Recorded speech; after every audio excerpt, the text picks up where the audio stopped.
Nchi hii kuna kitu kinaitwa state capture. Dola imetekwa na kikundi cha watu, na wameteka dola ili wateke rasilimali za nchi yetu kwa manufaa yao. Ndio maana rasilimali za nchi hii sasa zinagawanywa kwa Wachina na Waarabu na Wazungu kama vile hazina mwenyewe. Sasa sisi Chadema tumekataa. Ukisoma katiba yetu ibara ya 26 inasema kila mtu ana wajibu wa kuhakikisha anafata na anaabide. Kwa abide tutasemaje kwa Kiswahili? Kutii katiba ya nchi. Lakini ibara ya 27 pia inasema sehemu ya pili kwamba ni wajibu wa kila Mtanzania kuhakikisha analinda rasilimali za nchi na mali za nchi yetu.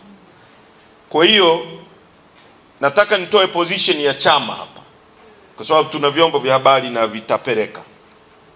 Msimamo wetu wa kulinda rasilimali za nchi yetu na kuzipigania kwa tone la mwisho la damu yetu uko pale pale na hatutarudi. Tunaishi kwenye nchi yenye rasilimali nyingi, lakini watu wake ni maskini kwa sababu ya viongozi ambao wamejigeuza kuwa miungu watu, viongozi ambao wanafanya ujambazi kwa kulindwa na vyombo vyetu vya dola. Na hata wale wanaokemea wasifanye ujambazi huo wanashughulikiwa na vyombo vya dola. Wamemkamata Lissu, wanamfungulia kesi ya uhaini. Tarehe 20 mwezi wa 5 mwaka 2022 mimi nilikuwa miongoni mwa watu tulioteuliwa kwenda Ikulu na chama chetu kwenye kikao cha maridhiano. Na Rais Samia alituahidi kwamba cha kwanza, mambo yaliyofanywa na mtangulizi wake ikiwemo kuharibu uchaguzi wa mwaka 2019 na 2020, utekwaji wa watu, kudhulumu mali za watu, kuonea watu, hayatajirudia kwenye utawala wake. Hiyo ni kauli yake mimi nikiwepo Ikulu. Na akarudia kwenye vikao ambavyo tulifanya vya maridhiano, Kinana akimwakilisha, na tuna nyaraka ambazo hayo mambo yaliandikwa na yakasainiwa. Lakini chini ya utawala wake wametekwa maelfu ya watu, mamia ya watu, akiwemo mjumbe wa CCM wa mkutano mkuu anatoka kule Tarime, anaitwa Daniel Chonchole. Ametekwa, leo ni siku ya 25. Kila siku wanatekwa watu katika nchi hii, wanapotea, familia zinabaki zinanungunika. Hebu jiulize wewe, mtu unayemfahamu, mtu mzima, leo apotee, hujui kama amekufa, hujui uomboleze, hujui ufanye nini. Hebu fikiria mtu huyu anavyotesa familia hiyo kwa kiwango hicho. Fikiria mtoto wako, fikiria ndugu yako. Yani chora picha wewe kwamba unaenda nyumbani, baba yako hayupo, hujui yuko wapi, hujui kama amekufa, hujui kama ni mzima, hujui chochote. Familia inabaki kwenye maombolezo kila siku, miaka baada ya miaka. Kwa jinsi Mungu alivyotuumba, mtu wetu akifa, tukimzika tunakuwa na amani, tunajua ndugu yetu yuko pale na tunakuwa tunamwangalia. Lakini mtu amepotea, mtu mzima. Sasa chini ya utawala wa Rais Samia watu wanatekwa, watu wanapotea. Lissu amekamatwa. Actually kabla ya Lissu, Rais Samia aliattempt kumpa mwenyekiti wetu wa wakati ule Freeman Mbowe kesi ya ugaidi, ya uongo. Hukumu ya kesi ya ugaidi ni kunyongwa mpaka kufa.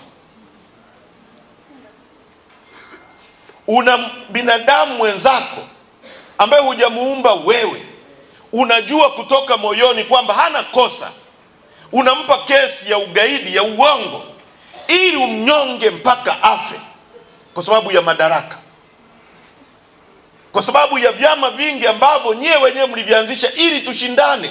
Sisi hatuko hapa kwa ajili ya kumsifia Rais Samia, tuko hapa kushindana naye, tushinde dola, tuweke sera zetu. Kwa sababu yeye yuko kwenye madaraka, anatumia vyombo vya dola kutufungulia kesi ya uongo ili tukihukumiwa tunyongwe mpaka kufa.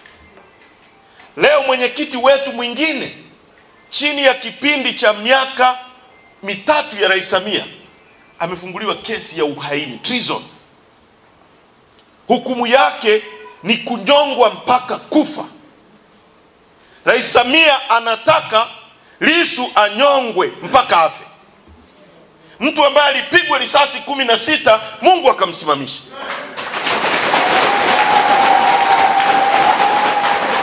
Leo wanamfungulia kesi ya uongo. Ukisoma charge sheet, ni charge sheet ya kijinga, ni bogus charge sheet. Wanataka Lissu wamhukumu, wamuue. Hawa watu tutasemaje? Sio watu walio attempt kumpiga risasi 16 wakati ule. Tutasemaje hivi? Kama leo wanataka wamhukumu, wamuue. Sasa nataka niseme mbele yenu, mimi ambaye nimebaki nasimamia chama hiki, sitarudi nyuma, tunasonga mbele.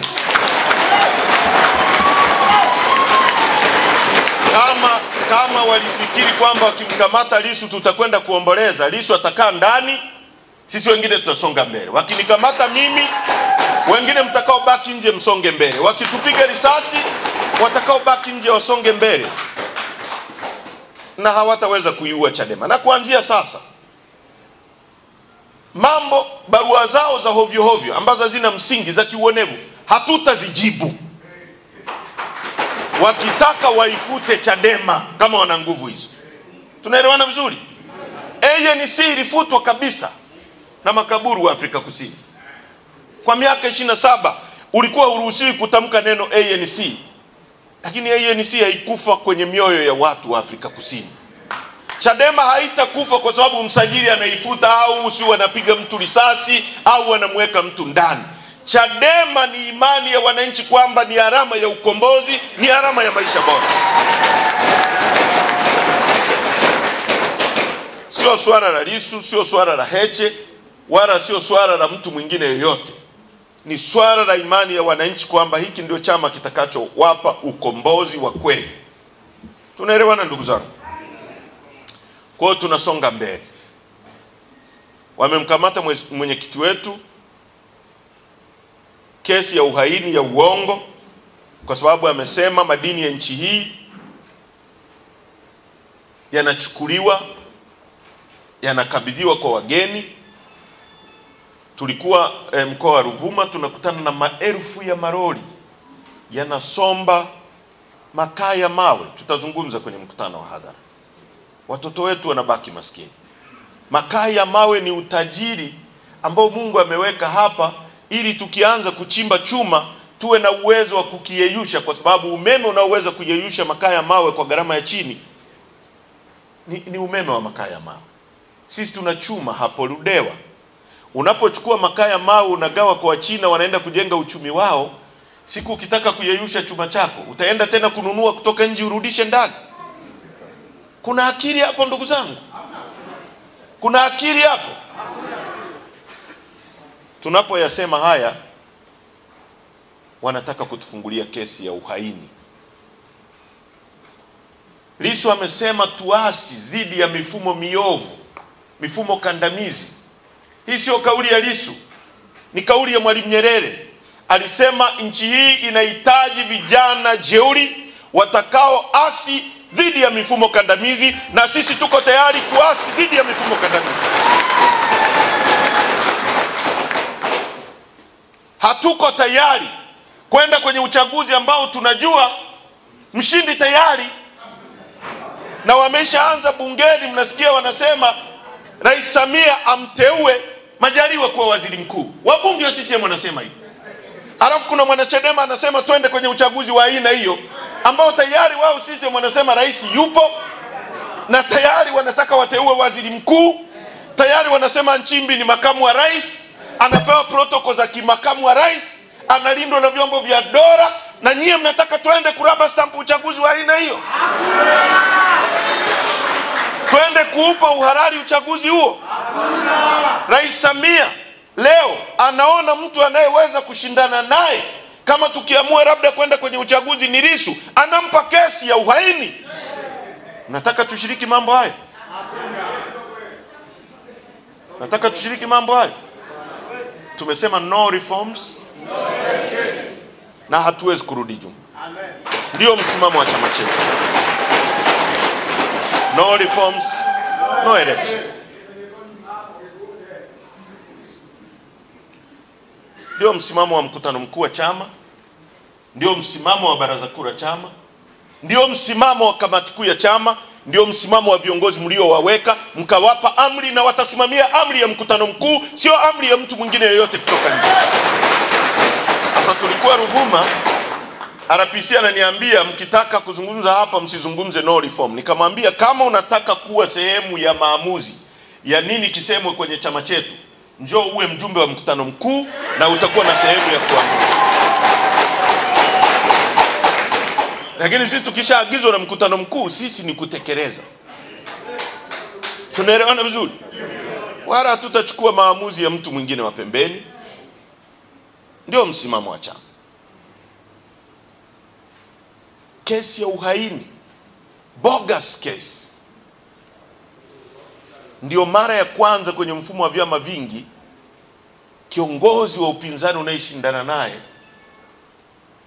unampa kesi ya treason, kwa sababu amesema uchaguzi unaibiwa. Nani hajui uchaguzi wa nchi unaibiwa? Leo wanatuambia sisi tukasaini maadili, kwamba tusipo saini maadili tutaondolewa kwenye uchaguzi.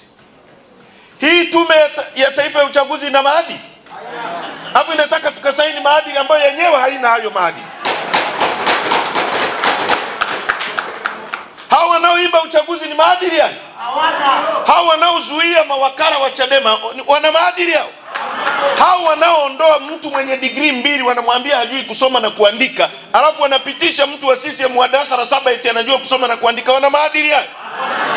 Wamemuondoa huyu kijana wakili wa mahakama kuu anagombea kijiji, wakamwambia hajui kusoma na kuandika, alafu mtu wa CCM darasa la 7 alafu anatuambia tukasaini huku. Tumesema hatusaini huku na tuko tayari kushiriki na huyu.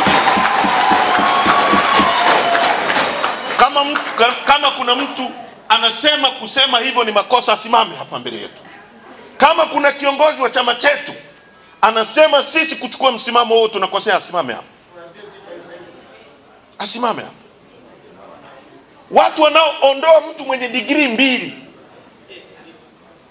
kwamba hajui kusoma na kuandika, alafu mtu wa darasa la 7 kwamba anajua kusoma kuliko mtu mwenye degree 2, alafu anatuambia sisi tukasaini maadili. Maadili gani? Jaji Mwambegere, una maadili gani? Wewe unatekeleza unachoagizwa na bosi wako Samia Suluhu Hassan, ndiye aliyekuteua.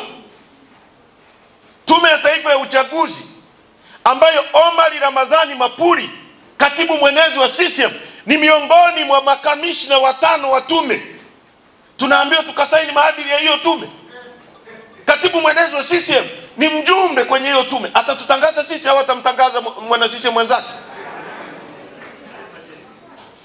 Mkurugenzi Kairima ni mteule wa rais, anatuambia sisi tukasaini maadili. The struggle continues, no turning back. Jambo jema sio lazima wakaliona watu wengi. Wanatutishia kwamba Chadema itakufa tusiposhiriki uchaguzi. Uchaguzi gani? Chadema itakufa hii? Na ife kama tasimamia jambo la kweli na watu wasijue kwamba tunasimamia ukweli, na ife kuliko kuwepo inasimamia uongo. Kuliko tuwe na chama kinachosimamia uongo.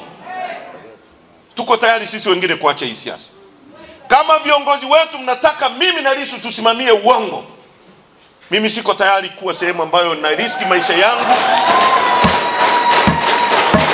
na wakati wote na windwa, alafu nasimamia uongo na ukataa CCM. Mimi na nafasi ya kwenda CCM nikapata nafasi. Nimekataa kwenda kuwa sehemu ya uongo. Alafu mtu ananiambia niwe Chadema kwenye sehemu ya uongo huku na riski maisha yangu. Si bora niende kwenye CCM ambako nitakuwa sehemu ya uongo alafu sina riski yoyote ya maisha? Mnanielewa vizuri? Hatutakuwa tayari kusimamia uongo. Jambo la mwisho katika hotuba ya ufunguzi, kuna karatasi za madai, petition. Tunahitaji kila mwana Chadema anayepinga, na Mtanzania na maaskofu mko hapa, nendeni nazo kwenye makanisa yenu. wanaopinga wizi wa uchaguzi wasaini kwenye karatasi za petition hizi hapa. Vita hii bado mbichi sana, wasijidanganye. Hakuna uchaguzi bila mabadiliko, haupo.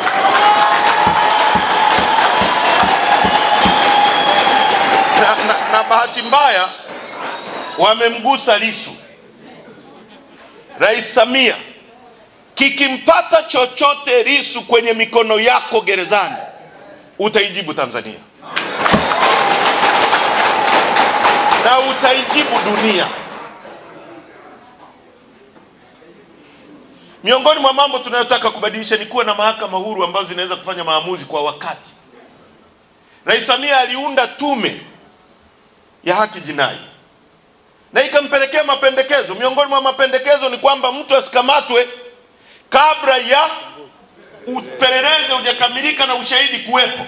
Leo wanamuweka mwenyekiti wetu kwa siku zaidi ya 14, wanasema wana ushahidi 60%. Kwa nini? Wakati tume ulioiunda ikatumia pesa za walipa kodi ili kuambia kwamba msikamate mtu kabla hamna ushahidi, ili mkimfikisha mahakamani kesho yake asomewe shtaka lake, aanze kujibu mashtaka yake. Kama wanataka wamshikilie Lissu mpaka uchaguzi uishe kwa kutumia hizi mahakama, sisi kelele haitanyamaza. Dunia imezungumza na dunia itazungumza. Wakili wake wa kimataifa Robert Amsterdam amezungumza kuanzia Jumatatu. Umoja wa Ulaya, bunge la Umoja wa Ulaya yataingia, Umoja wa Mataifa yataingia, nchi zote wanazo, kila sehemu tutawafanya muonekane kwa sura mlionayo. Hamwezi kujifanya saint wakati nyinyi ni mashetani. Tutawaanika kwa vile mlivyo. Kwa hiyo Bwana Masaga, mkoa wako tunahitaji fomu hizi zaidi ya saini milioni 15. Tutazipeleka Umoja wa Mataifa. Sio kazi ngumu hii. Pigeni photocopy, sainini hizi karatasi. Na sasa wameanza kuziwinda kwamba wataenda kwenye ofisi zetu wanavamia watu wa wanyang'anyi. Zisainini, tunahitaji hizo signature kabla ya mwezi wa 5 huu kuisha. Watanzania mfanye hii kazi kwa bidii kubwa. Kila kata itoke na hizi fomu. Mwende tuzisaini. Zirudi zije makao makuu. Tuzipeleke Umoja wa Mataifa kwamba kuna Watanzania milioni 15 hawataki uchaguzi wa wizi. Na mwisho kabisa, nyumba isiyo na nidhamu haiwezi kufanya mapambano magumu tulionayo mbele yetu. Tuna mapambano ambayo tukicheza tutauawa wote.